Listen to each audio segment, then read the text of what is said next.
பரலோக பூலோக காவலரே, கஸ்தி துன்பப்படுகிறவர்களுக்கு பரம சஞ்சீவியானவரே,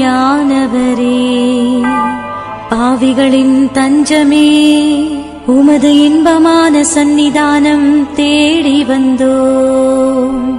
உமது திருமுக மண்டலத்தை அன்னார்ந்து பார்த்து உம்மை கெஞ்சி மன்றாடுகிறோம்.